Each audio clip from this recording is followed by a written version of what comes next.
नमस्कार, मैं हूं कमाल खान। लखीमपुर खीरी से आपके लिए लेके हाजिर हूं देश प्रदेश। उत्तर प्रदेश में चुनावी पारा चुनाव से पहले गरमाने लगा है। समाजवादी पार्टी के अध्यक्ष अखिलेश यादव ने आज कानपुर से अपनी रथ यात्रा की शुरुआत करके चुनावी बिगुल बजा दिया है। इस रथ यात्रा के पहले चरण में वो 3 जिलों में 200 किलोमीटर की यात्रा करेंगे। देखिए ये रिपोर्ट।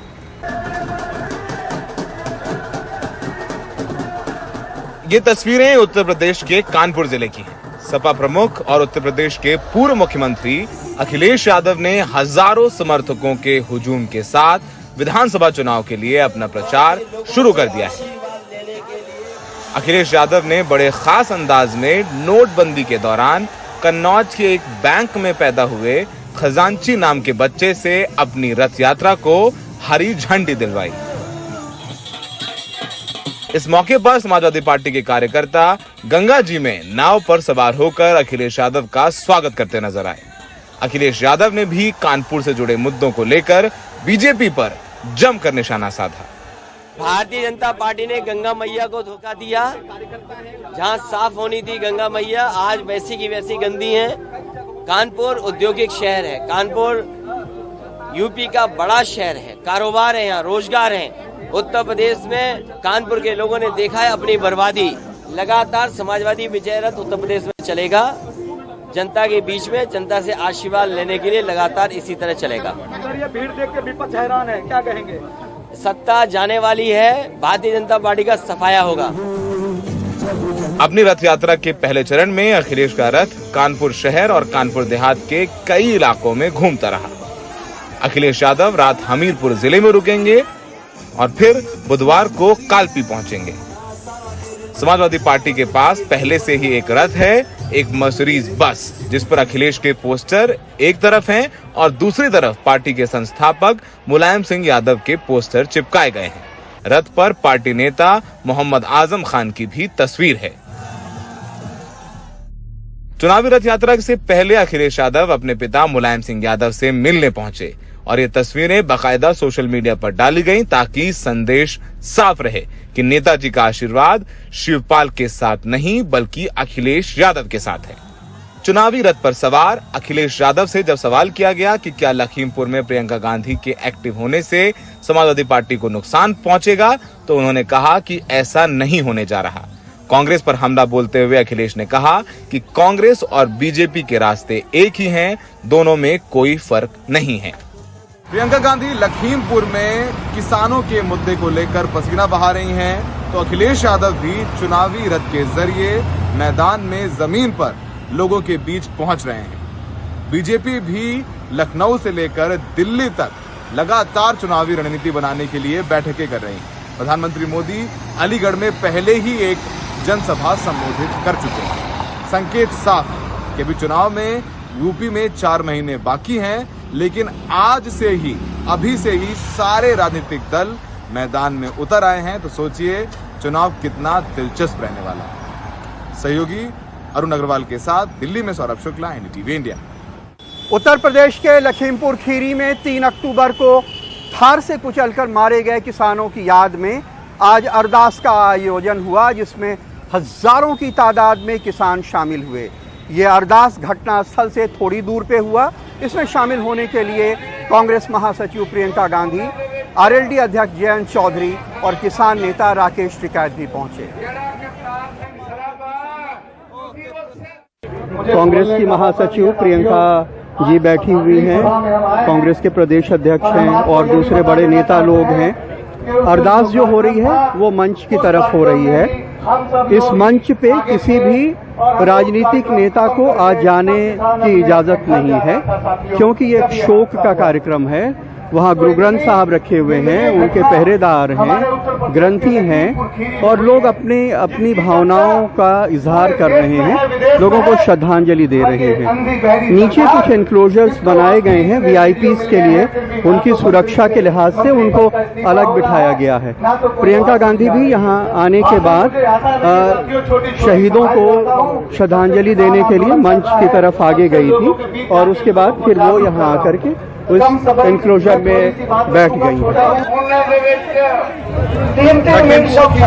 दुनिया में आज शहीद किसानों का अरदास हो रहा है। इस मौके पे शामिल होने के लिए राकेश सिंह टिकैत साहब यहाँ पे आए हुए हैं और मेरे के सामने बहुत सारे वीडियो वायरल हो रहे हैं, गुलदस्ते देख के उसका रिमांड लिया जा रहा है, मोर्चे को तो उससे हम लोग संतुष्ट नहीं मैं हैं। इस तो योगी जी कहते हैं कि हम उसको छोड़ेंगे मेरे नहीं। आंख के सामने हुआ है, मैं उसका कोई स्कूटर चोर मिल जाए तो पैर में गोली मारते हैं, लेकिन आपकी जिम्मेदारी साथियों, 10 लोगों का कातिल किसान है, मोर्चे के साथियों, गुलदस्ता देकर हम आपके साथ जवाहरलाल नेहरू इससे जनता विश्वविद्यालय के जितने अब आपके सामने दो लड़ाइयाँ हैं। एक तो ये कि जो लोग मार दिए गए इस तरह कुचल करके, और दूसरी लड़ाई जो किसानों की लड़ाई आप लड़ रहे थे। दोनों इश्यूज इंटरट्वाइंड है, जुड़े हुए हैं। मसला एक ही है, जहां तक इस वारदात को लेकर न्याय मिले।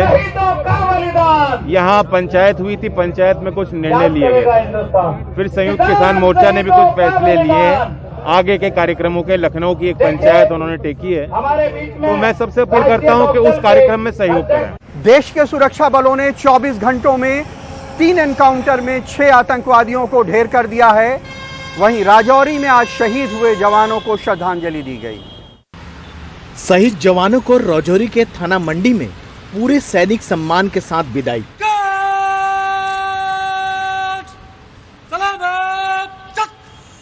सोमवार को पुंछ में मुठभेड़ में एक जेसीयू समेत 5 जवानों को जान गंवानी पड़ी। आतंकी हमले में नायब सूबेदार जसविंदर सिंह, नायक मनदीप सिंह, सिपाही गज्जन सिंह, सरज सिंह और वैसाख एच शहीद हो गए।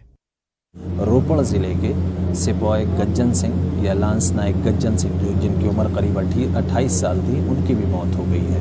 इस वक्त उनके परिवार में गम का माहौल है। हमारे साथ उनके पिताजी हैं, उनसे बात करने की कोशिश करते हैं। आप लोगों को कब पता चला ये? कल 12 बजे।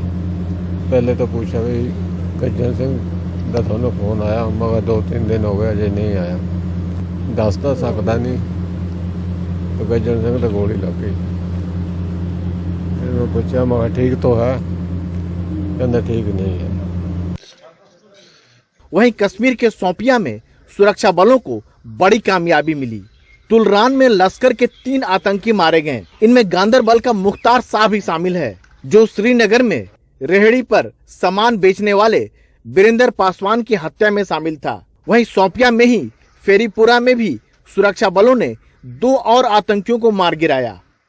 2 अक्टूबर को, 5 अक्टूबर को, 7 अक्टूबर को 3 जगह टेररिस्ट ने अटैक किया था। उसके बाद हम लोग ऑपरेशन को एग्रेसिवली लॉन्च करना शुरू कर दिए। श्रीनगर में एक इनकाउंटर हुआ जिसमें एलईटी का एक कैटेगरी का टेररिस्ट मारा गया। फिर बांडीपुर में जो कल मारा गया एलईटी का टीआरएफ का, जो मतलब 5 अरेस्ट भी हुए उसमें से। फिर अनंतनाग में हम लोग ऑपरेशन लॉन्च किए थे, बेरीनाग में, उसमें 1 मिलिटेंट मारा गया, 3 भाग गया। कल शोपियन में 2 जगह लॉन्च किए थे, एक जगह 3 टेररिस्ट एलईटी का मारा गया है, एक अभी फेरीपुरा में 2 टेररिस्ट फंसा हुआ है। एनी टाइम इनकाउंटर शुरू हो जाएगा वहां पर। तो अब हम लोग ऑपरेशन और जिस ढंग से जारी रखेंगे। हाल के दिनों में जिस तरह से जम्मू कश्मीर में आतंकी वारदातों में इजाफा हुआ है, उससे साफ लगता है कि आतंकी खौफ का माहौल बनाना चाहते हैं। दहशत का माहौल बनाकर आतंकी यह संदेश देना चाहते हैं कि कश्मीर में आतंक खत्म नहीं हुआ है। जवान शहीद हो रहे हैं और हालात सुधर नहीं रहे हैं।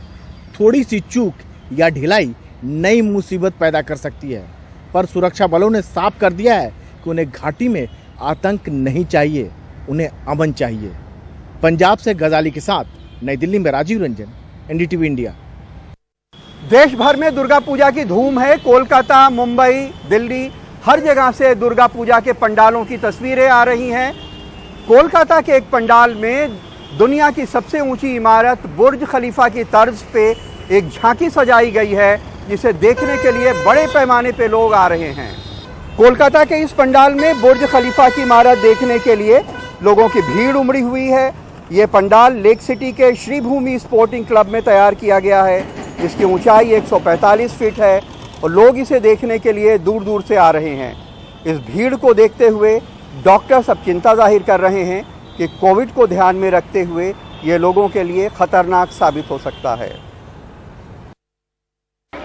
महासप्तमी का दिन, दूसरा दिन दुर्गा पूजा का, पर हेडलाइंस चुरा लिया है एक वायरल वीडियो जहां आप देख सकते हैं कि हजारों लोग भाग रहे हैं मां दुर्गा को किसी पंडाल में देखने के लिए। ये कौन सा पंडाल है ये तो हमें पता नहीं, लेकिन ये जो आप पंडाल देख रहे हैं बुर्ज खलीफा दुबई का, ये पंडाल बहुत ही पॉपुलर हुआ है और यहाँ पे बहुत ही भीड़ आ रही है। एडल्ट्स ही नहीं, बच्चे को लेकर भी लोग यहाँ पे भीड़ कर रहे हैं। ये स्थिति देख के पश्चिम बंगाल सरकार के बहुत सारे डॉक्टर्स और दूसरे डॉक्टर्स भी उन्होंने काफी चिंता जताई है।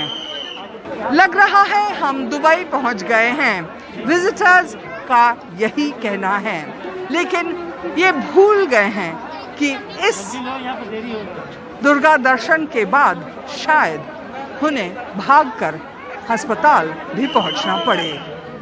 जीडी शंकर के साथ मैं मोनिदीपा बनर्जी, एनडीटीवी इंडिया। फिलहाल देश प्रदेश में आज इतना ही। कमाल खान को इजाजत दीजिए। देश दुनिया की बाकी खबरों के लिए देखते रहिए एनडीटीवी इंडिया।